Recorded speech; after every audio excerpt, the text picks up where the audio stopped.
Welcome dear student, welcome to NCF with Rajesh sir. तो trigonometric equations में बच्चों हम लोग डील कर रहे थे कि कैसे इसको करना है। तो ट्रिग्नोमेट्रिक इक्वेशन में प्रिंसिपल सॉल्यूशन और प्रिंसिपल वैल्यू से रिलेटेड सारे कॉन्सेप्ट और न्यूमेरिकल करा दिए हैं हमने, ठीक है। तो जो बच्चे पहली बार यहाँ आ रहे हैं वो पहले उन सब वीडियोस को देख लें। उन सबको वीडियोस देखने के लिए बच्चों आपको कहाँ जाना पड़ेगा, हमारे चैनल पे। तो वीडियोस के नीचे एनसीएफ विद राजेश सर लिखा हुआ है, वहाँ पे क्लिक करके आप सीधे चैनल पे जा सकते हैं। फिर वहाँ पे प्लेलिस्ट में जाएंगे तो आपको कई सारी प्लेलिस्ट दिखेंगी, जिसमें से ट्रिग्नोमेट्री एक है। तो ट्रिग्नोमेट्री में क्लिक करेंगे तो आपको बहुत सारे लेक्चर सिक्वेंसली दिखाई देंगे बच्चों। और मैं आपसे यही कहूँगा कि उन सारे लेक्चर्स को सीरीज बाय सीरीज देखिए। मतलब एक लेक्चर से स्टार्ट करिए, फिर देखना है, फिर दूसरा, तीसरा, चौथा, पांचवा, इस तरह से फिर 19-20 तक पहुंचिए। उस तरह से क्या है, सीक्वेंस में देखेंगे तो आपको चीज़ें ज़्यादा आसानी से समझ में आएंगी, ठीक है। और आपका कोई कॉन्सेप्ट मिस भी नहीं होगा। और क्वेश्चन मैंने बहुत बहुत कराए हैं उसमें, तो आप क्वेश्चन भी देख सकते हैं। साथ ही साथ जब आप वीडियो देखते रहिएगा तो नोट्स भी बनाते चलिएगा, ठीक है। नोट्स भी बनाते चलेंगे तो आपका नोट्स पूरा प्रिपेयर हो जाएगा, ठीक है। नोट्स प्रिपेयर हो जाएगा और आपको जो क्वेश्चन है वहाँ पे कराए गए हैं वो क्वेश्चन आपके टेक्स्ट बुक से लिए गए हैं। तो टेक्स्ट बुक के क्वेश्चन भी क्या हो जाएंगे, आपके सॉल्व हो जाएंगे, ठीक है। इसीलिए मैंने टेक्स्ट बुक के क्वेश्चन लिए, क्योंकि टेक्स्ट बुक को क्वेश्चन कराना पहले जरूरी होता है, फिर तब यहाँ तक पहुँचिएगा। फिर जब यहाँ पे आ जाएंगे तो ये लेक्चर आप देख सकते हैं आसानी से, ठीक है।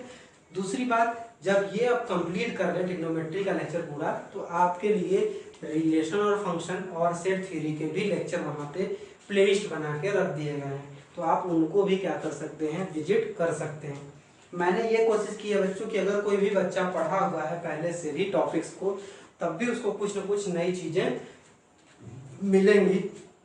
तो मैं आपसे एक ही बार ये कहूँगा कि कम से कम मेरे कहने पे एक बार सारे वीडियोस को देखिएगा। अगर आपको कुछ एक्स्ट्रा नहीं मिलता है तब बताइएगा मुझे। मैंने ये कोशिश की है कि आपको कुछ न कुछ नया आपको मिले।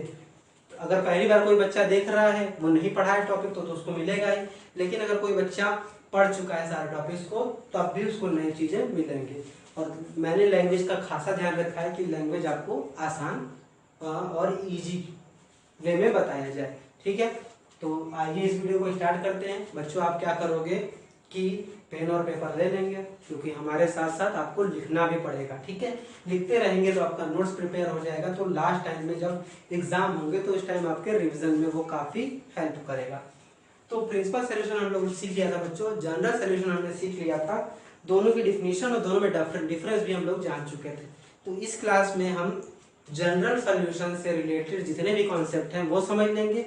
फिर नेक्स्ट क्लास में हम क्या करेंगे, उनमें जितने क्वेश्चन बन सकते हैं टाइप वाइज, क्योंकि इसमें टाइप वाइज बच्चों क्वेश्चन बनते हैं, तो उन सारे टाइप वाइज क्वेश्चंस को फिर बारी बारी से डील करेंगे। लेकिन इस लेक्चर में हम क्या करेंगे कि जितने कॉन्सेप्ट है जनरल सोल्यूशन से रिलेटेड वो सारे डील कर लेते हैं। बच्चों, फॉर्मूले केवल आपको याद करने हैं, कैसे वो डिराइव हुआ है इसके चक्कर में नहीं पड़ना, यानी कि फॉर्मूले कैसे आए हैं इसको हमको ध्यान में नहीं रखना है। बस हमें ध्यान में रखना है कि क्या क्या फार्मूला है। तो अगर बच्चों आपको दे दिया जाए कि इधर साइन एक्स हो और इधर साइन थीटा हो या अल्फा हो, यानी कि अगर इधर साइन एक्स हो और इधर यही चीज हो साइन अल्फा हो, तो जो जनरल सोल्यूशन होगा यक्स का क्या होगा, जो जनरल सोल्यूशन होगा यक्स का वो होगा n pi plus 1 power minus n alpha, where n belonging to integer, ठीक है बच्चों। यानी साइन एक्स इक्वल टू, अगर आपको साइन अल्फा दिख गया तब हम कहेंगे कि यक्स का जनरल सोल्यूशन हो जाएगा n पाई प्लस माइनस 1 के पावर अल्फा होगा। और प्रिंसिपल सोल्यूशन के लिए मैं भी पीछे करा चुका हूँ, लेकिन यहीं पे एक साथ लिख देते हैं। तो प्रिंसिपल सोल्यूशन कितना हो जाएगा, माइनस पाई बाई 2 से क्या हो जाएगा, पाई बाई 2 हो जाएगा, ठीक है। फिर अगर बच्चों आपको अगर दे दिया जाए cos x equal to cos alpha, मतलब दोनों तरफ अगर cos आ जाए, तब जो जनरल सोल्यूशन होगा बच्चों, जो जनरल सोल्यूशन है उसका क्या फार्मूला है, 2n pi plus minus alpha. n हमेशा बच्चों इंटीजर होगा, यानी प्लस वैल्यू ले सकते हैं, निगेटिव वैल्यू ले सकते हैं, ठीक है। और प्रिंसिपल सोल्यूशन जो होगा, प्रिंसिपल सोल्यूशन जो हो जाएगा आपका, वो x इक्वल टू हो जाएगा 0 से पाई, ठीक है बच्चों।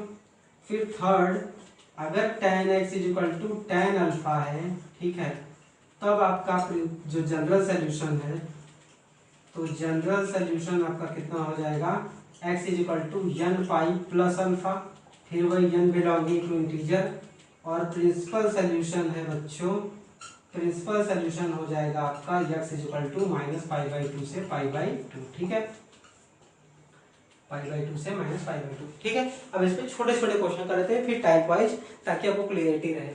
अब अगर आपको दे दिया जाए पहला क्वेश्चन, सपोज करिए sine x is equal to 1/2, तब आप क्या करोगे, sine x is equal to sine, ये कितने डिग्री की वैल्यू होती है बच्चों, पाई/6, तो ये हो गया sine x is equal to sine alpha हो गया, अल्फा की जगह कितना हो गया बच्चों, पाई/6 हो गया, ठीक। तो क्या हो जाएगा, एक्स इज इक्वल टू बताइए कितना हो जाएगा, n पाई प्लस -1 के पावर n, अल्फा की जगह बच्चों कितना हो जाएगा, पाई/6, ठीक है।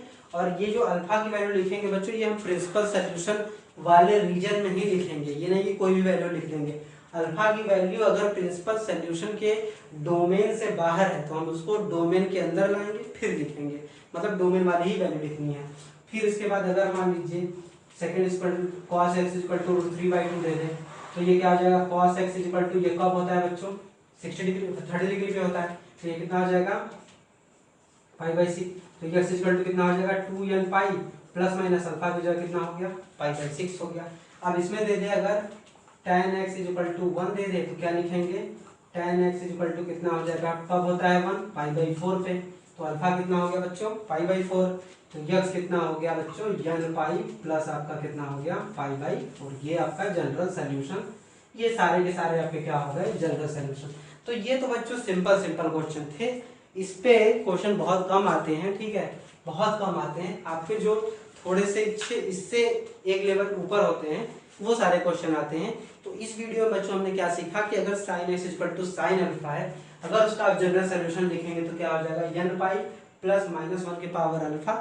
अगर cos x equal to cos alpha है तो क्या हो जाएगा general solution, 2n pi plus minus alpha.